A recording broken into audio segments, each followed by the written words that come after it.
Hello, everyone. Once again, this is Dare to Speak, and I want to share another scary story that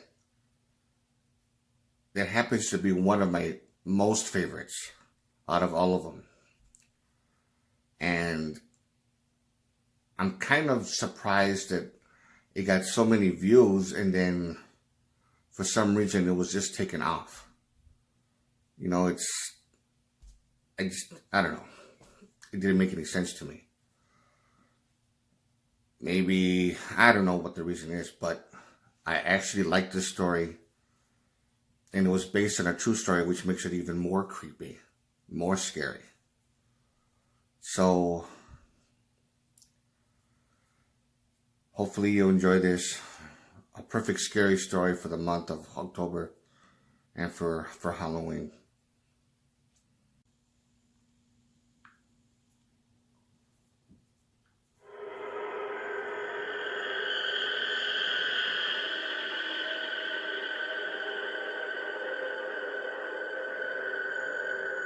I recently moved into a big house, just temporarily. It's kind of a complicated situation. The house belongs to a family member. They were going to be gone for a few months, that sort of thing. I was going to be there on my own, so I was a little nervous. There wasn't anything in the house when I moved in. There is now. I was in the main hallway unpacking some stuff when the doorbell rang. That put me on edge right away, because the house is at the end of a long drive and kind of out of the way.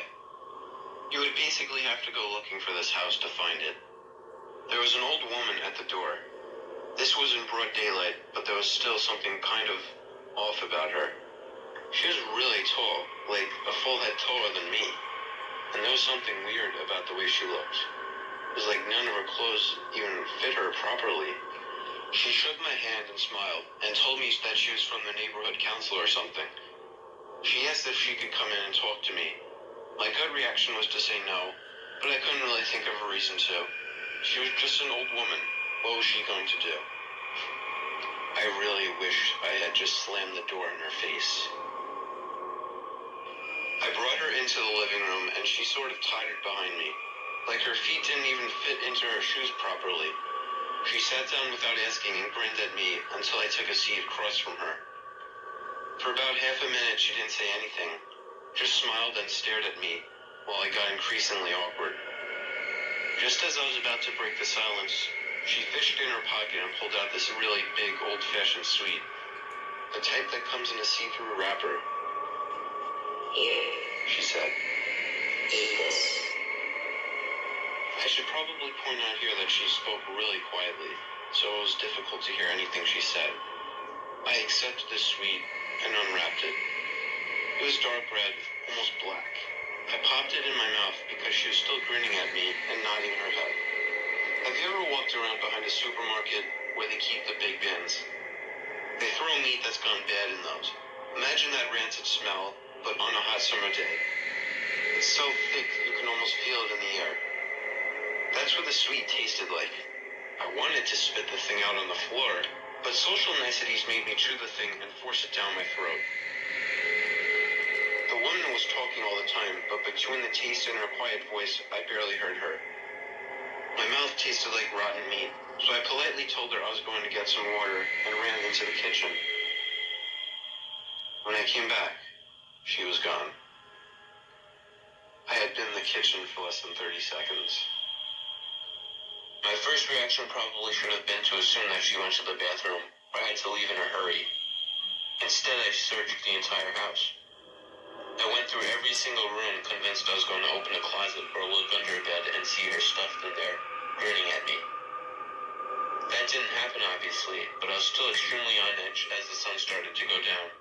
That night, I propped a chair against my bedroom door because I just couldn't shake the feeling that the woman was still in the house somewhere, hiding. I woke up at around 2 in the morning and heard creaking floorboards downstairs. It was an old house and unfamiliar. I kept telling myself that until the noises stopped. When I woke up the next morning, there was a red sweet on the living room table. I'll tell you the same thing I told the police. No, I couldn't be absolutely certain that the sweet wasn't there the day before. Maybe I just overlooked it, but I didn't think so. They told me that the organization the woman claimed to come from didn't actually exist, and I was clearly wasting their time. After they left, I searched the entire house again, and the grounds. Then I searched them again. By the time I was finished, I managed to calm down a bit and look at the situation rationally. The woman probably left the suite there the previous day, and I just didn't notice. I had searched the whole house twice now. There was nowhere she could possibly be hiding. She was probably just some doddery old lady who wandered off while I was in the kitchen. As I prepared to go to bed, I had managed to fully delude myself into thinking nothing strange was going on. I decided not to do anything childish, like blocking my door again, because what was I afraid of? Even if she was somehow still inside the house somewhere, what could this old lady even do to me?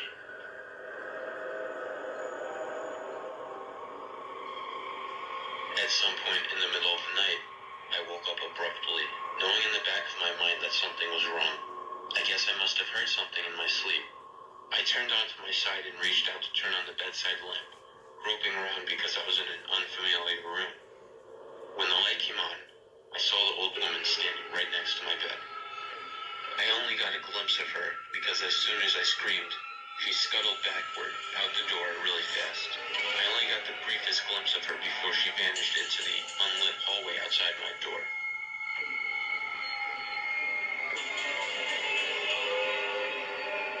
I now believe that the human brain has a special compartment for dealing with the experiences far outside of the realm of the natural. If I had woken up to find a burglar in my room, I probably would have gone numbly home. If there was a lion at the foot of my bed, I'd be too paralyzed with fear to do anything. But as soon as I saw the woman was gone. That special compartment took over. I jumped out of bed and slammed the door shut, then shoved a chair up against the handle. Then I dashed for my phone. No signal, no internet. I later found out that there was nothing wrong with the phone or the local service. I think she was interfering with it somehow. The drop from the bedroom window wasn't too high. If I landed just right, I'd probably avoid injury. But what if I sprained an ankle or broke my leg? I had a sudden vision of pulling myself across the dark garden while the woman sprinted after me, and I decided I didn't want to risk it. That gave me two options: wait out the night in my bedroom, or try to get out of the house now. I went for the second one. I had an idea my flimsy barricade wouldn't hold if the woman decided they wanted back in. I broke one of the chair legs off and crept slowly into the hallway, reaching carefully for the light switch. When I pressed it, the lights came on for a second, then faded out. I flicked the switch a few more times, nothing. Some gut instinct told me she was sabotaging them somehow. I used my phone for light as I slowly, quietly crept along the upstairs hallway and down the stairs. The light barely traced the shapes of the walls in the dark, yawning frames of open doorways.